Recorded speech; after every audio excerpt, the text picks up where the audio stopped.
Hello, welcome back to another edition of Hobby News Daily. I'm still Danny Black, but today I'm joined by Sal from STM Sports and Collectibles. And I was very interested to hear his story and share it with you guys. Sal, welcome. How are you? Thank you so much for having me, Danny. I appreciate it. I'm doing well. Thank you. Yeah, no, absolutely. We talked the other day, and I was just really inspired by your story. You started not full time in the hobby and have decided to go full time in the hobby, which either makes you very much a genius or very much crazy. But as A little somebody bit of who's both, probably. Yeah. as somebody who's done the same thing, I very much respect the hustle, and I wanted to make sure we got you on here and make sure people know about STM. Thank you, man. I'm excited to talk to you for sure. Okay, so let's just start out. Do you remember, like, when you started collecting, was there a certain set or a certain card that you remember as being like your first love? So I remember the very first card that I ever had. I was probably about 5 or 6 years old. I was digging through a box in my grandmother's house, and I found one of my dad's old baseball cards. It was a 1971 Rich Severson baseball card, and it was beat up. It had the corners ripped off or whatever. But I remember seeing that and thinking, this looks so cool. And I thought I was like the richest kid in the world because I found this old vintage baseball card. I still have it to this day, just because I never wanted to get rid of it. I'm going to try and get one in like a PSA 10 just to have it, right? But Right. that was the first card that I remember collecting. And after that, I mean, it was, growing up in the 80s, it was the 1987 tops, 1986 top sets that I would go through with my dad and try and complete the full sets and pick out the different That's McGuire, Bo Jackson, Todd Barry Van Bonds. Poppel. Yeah, yeah, Jose Canseco, all those guys.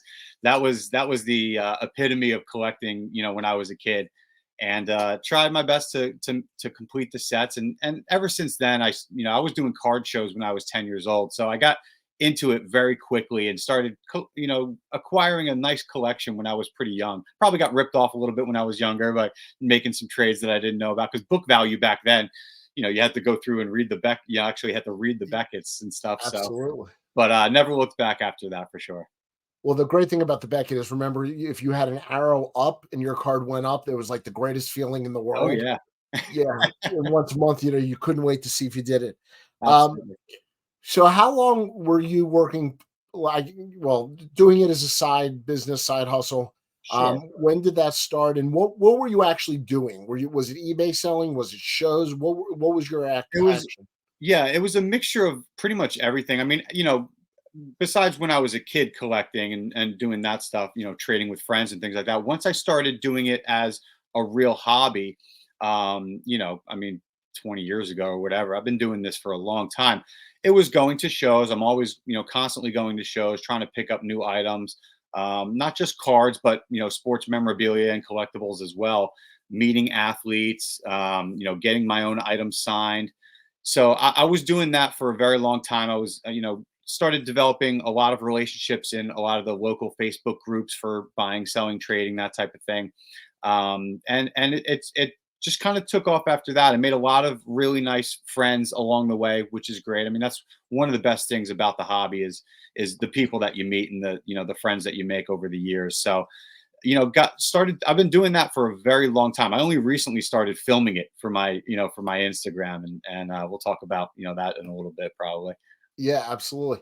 I don't want to give away your home address, but I think the jerseys behind you give away enough that I can tell everybody that you are in the Philadelphia vicinity.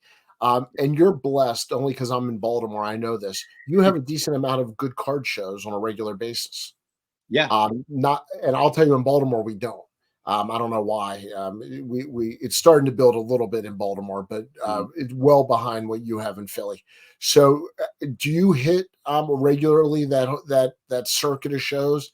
I mean, Yeah. it's the Philly show through CSA, Fishtown. There's What else am Fishtown I? Card Show. There's the Brotherly Love Card Brotherly Show. Love is the There's, other one. Yeah. obviously the Philly Show is one of the bigger ones in the area. But yeah, Three I'm a times a year. regular. Go what's that? People don't realize that's 3 times a year. Yes, yeah, it's I Yeah. think it's 2 times a Two year, is it so 2? March and September. Or no, you know what? They do one in December too, I think. So yeah, 3 times a year. But yeah, I'm a regular at those shows. It's, walking around that place, it's, you get stopped every 10 feet. Someone said hi to you that I've known, that I've done deals with, all the vendors that I know and things like that. So it's always a fun time going to these shows, and I've set up plenty of times at shows as well, selling my own merchandise. I do pretty well there, and most of the time it's just to get out and to get my brand out there and to meet people and to talk to people and gain some followers and things like that, and just see what's happening in the hobby, and that's really what I enjoy, is just being around it. Is the most fun. So much so that I actually ended up last year creating my own show. Right, I created the Authentic Expo. Me and my business partner Todd from Under the Radar Sports, Yep. we wanted to do our own show, and we set up. Within like 3 or 4 months' time, I created all the branding for it, the website, the social media. We booked all the guests for it. We had about 25 Phillies alumni signers there. We had 80 vendor tables. So that was the first dive into actually doing my own show, and it was a blast, man. It was so much fun. It was a lot of work, but it was a lot of fun for sure So too. talk about that. You have a lot going on. Talk about, and I want to take a step back first. You Sure. decided to go full time in the Yes. hobby. You can't do that unless you have a game plan or something moving forward. So can you talk about, first of all, the internal or family decisions to go full time, and then from there, talk about your brand, talk about what you're building moving forward. Yeah. So I started out. I went to school for graphic design. So when I got out of school, I landed a job at a graphic design marketing agency in Center City, Philadelphia. Worked there for about 15 years. After that, the owner was retiring. I ended up purchasing the agency with my business partner, and we rebranded it. We did a lot of mostly corporate work. Like I said, logo design, web design, social media, advertising, billboards, pretty much anything marketing for a business that you needed, you could come to us. I was always doing my sports stuff on the side, buying, selling, trading, all the things that we just talked about. And after a few years of doing my own business, I said, this isn't exactly the path that I want to go down, and be in forever. I still loved design, I still loved marketing, but I wanted to see if I could take my passion and turn it into a profession. So I decided during COVID, as a lot of people did, I ended up selling my portion of the business and jumped into sports marketing full time. So what I do now is I started STM Sports and Collectibles, and the STM stands for Sal Travato Marketing. That was my original name, and then I added the STM Sports and Collectibles at the end, so people kind of have a little bit more of an idea of what I do. But I started off helping promoters and sports shops promote their events, promote their signings, and obviously selling and highlighting my collection as well. It's grown over the past couple years to where now I'm working alongside players, doing my own public and private autograph signings, booking PR events for these players, speaking engagements. Like I mentioned, we started our own card show, and just trying to really grow the business out in any aspect that I can, as far as keeping the design and the marketing. I do all my own design, build my own website and everything like that. So I think I bring that aspect, which is a little bit different than most sports hobby collectors type of thing. I have that advertising and branding background to what I do. So I'm able to apply that to the hobby, which I think is a little bit of a unique skill, which I think sets me apart a little bit from a lot of people. But doing all my own content, editing all my own videos, doing all my own That graphics. was my next question. Talk about being on the other side of the camera and what you've had to do. My buddy told me that I never met a camera I didn't love. It's, I mean, I'm not, egocentric or whatever, but I just enjoy making people laugh, making people smile. And I really legitimately enjoy interviews and talking to people and helping. I get a lot of people that, ask me questions about the hobby and things like that. So I do a lot of tips on, how to get the right autograph, how to, start investing in sports cars and that type of thing. But being in front of the camera doesn't bother me at all, and I enjoy it because people seem to enjoy it as well. And as long as people are enjoying my content, as long as people are getting some kind of information and value out of it, I'm going to keep doing it. So We'll do it at the end of the episode also, but where can people find you? What's your handle and the website? Sure. I'm mainly on Instagram, which is at STM underscore sports and collectibles. I'm also on YouTube where I post a little bit more of my long form interviews and content. Facebook is the same thing, STM sports and collectibles. And my website right now is mostly for my marketing platforms. I'm looking to build that out and develop my own shop or my own e-commerce stuff where I can start selling items online directly to fans and collectors as well. So STM Sports and Collectibles is pretty much how you're going to find me. Fantastic. So I got to ask you, for somebody who works with athletes and does autographs, but is also a card guy. Yeah. Okay. Do you have a preference, cards, autographs, or you love them both depending on the player and the card? It really depends. I mean, I've always collecting cars is my at my core, right? I mean, that's how we all pretty much started in this hobby. Eventually, you move on to some of the things you see behind me, but card collecting will always be a passion and a love for me. But I really enjoy getting items signed that are unique, right? And since I am a designer, I like to make my own custom cards. I make custom cards, one of one cards for these athletes to sign. And when they see them, they're like, wow, what is this? And I said, I made it. This is a one of a kind. I usually give them a copy as well. That's cool. I have one here. If you want to just Yeah. hang on for one Yeah. second, Yeah. I'll Grab it. grab Grab one. it. I should have been a little bit more prepared, but No, no. I'm curious to see. It sounds cool. so this is probably one of my favorite ones because he's, as you can see, my favorite player. This is my Ryan Howard autograph card that I Oh, created. I that's got cool. my light is killing me here, but got him to sign it. That's a nice Um, autograph. I There you slab it up. I slab it up myself. I do the front and the back. So those types of things are really enjoyable for me because it's something that nobody else has, right? And after collecting for so long, you start to see a lot of the same stuff. So having a canvas print that nobody else has, that's something special to me that I enjoy. I love the art cards. In fact, CGC is starting to find a way to work with people on art cards to actually slab and authenticate them. Yeah, I Uh, mean, card art has really taken off in the last few years. I do a video series which is a sports art spotlight where I interview a lot of sports artists, and you can find some of those episodes on my YouTube channel. We can do more of those, but a couple of the times I've done some with card artists, like Ken Carl, who actually draws and illustrates his own custom cards. That guy's amazing. Check out Ken Carl art. Donnie B Collectibles, who does he cuts up the cards and makes them, all the really cool backgrounds. So that is something that I've always really enjoyed, having my art background. I love talking to sports artists. And now Topps is putting, custom art cards in their releases. Like Luke the Cardist has his own Topps, how custom. cool is that?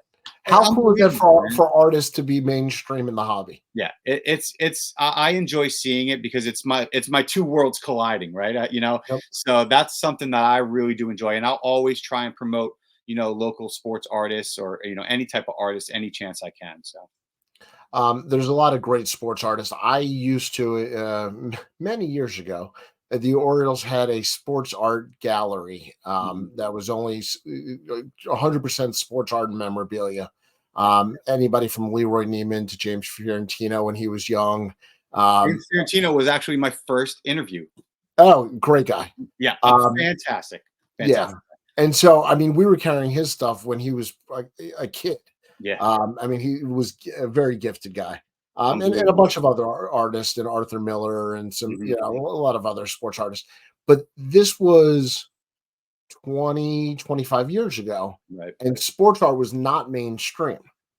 People would come into the gallery and say, everything in here is sports. Yes, yes. Yeah. We're the Orioles are a sports team. That's what we're doing here. Right. Um, Right. and it was the world's largest sports art gallery. So you talk about your worlds colliding. I never thought I would see the sports art come into the hobby. I always looked at it and thought it would be two different worlds. That sports would kind of be a niche in the art world. Right. It wouldn't become mainstream in the hobby. So I'm thrilled, to see anything from art cards. And you go to the national, you go to card shows now. you see pure artists just setting up, you know, Yeah. canvases like you said. And that's something that you did not see at a regular basis on card shows. I think when we were growing up as kids and doing the shows, you know, when we were young. Yeah, it's definitely becoming more mainstream, which I love. Like you said, I mean, I love going to these shows and seeing this, you know, these artists drawing on site, like, you know, sketches by Stacy. You'll go to the Philly show and you'll see her literally just drawing right at her booth. I love that stuff, and I enjoy it. I love talking about artists' process and how they got started, and there's so many different areas you can go into, like you know, Pop Fly Pop Shop does. I don't know if you've ever heard of them, but Daniel Daniel, Hurren. Yep. yep, Daniel is a good friend of mine, and he does the, you know, comic book style art. I've You got a know, Johnny Unitas around here somewhere. yeah, yeah. So I mean, I just there's so many different, you know, like niches that you can go into in sports art, and I love all of them. So I wish I was more talented actually illustrating, but you know, I have Well, some. that's what I always see when I see people like you said doing it on the spot, you know, at a show. I'm like, all right, you're just showing off. You know, it would take me a week and a half to draw a lavatory entrance sign. Yeah, yeah. You know, so to do sports art, you know, in front of people takes such confidence It does, yeah. I mean, most artists are insecure with their work, either insecure or very and egotistical. talent. But yeah, Yeah, but no, I it's do enjoy it for sure. Yeah. okay. So moving forward, you have relationships with athletes in the marketing side. Mhm. Do you see yourself going more in that direction, or do you still want to make sure you're selling merchandise, or do you right now is it definitely going to be both? My ultimate goal is to open up not necessarily just the sports store. I mean, I want to keep moving on with, you know, the athletes and booking, you know, autograph signings and doing the card shows and all that stuff, but and buying and selling and trading, but I kind of see all of this combining into one thing, right? Somehow, almost like creating some kind of sports hub where all these things are going on at the same time. It's a studio where I can create and do my design and marketing. I can bring players in, I can do interviews, I can film content. There's stuff that you can buy there. So that's kind of how I see this progressing. That's probably, you know, years down the line, but I mean, to be able to, you know, have all of that come into one place, I think that would be the ultimate goal for me. So that's it's a pipe dream, but we'll see if it works out for me. That's kind of cool. It's like bohemian hobby. Yeah, Um, almost. Yeah, it's like a hub, you know, for the yeah, hobby. Yeah, where the sports artist can come in. You know, I'm yeah, sorry, you're painting flowers. You can't come in. yeah. It could be, you know, it could be a part-time gallery. We could do, Yep. you know, lecture series is there. We can do all kinds of stuff. So that's how I see it working out for me, because that's taking everything that I love and you know, just building that all around me. So.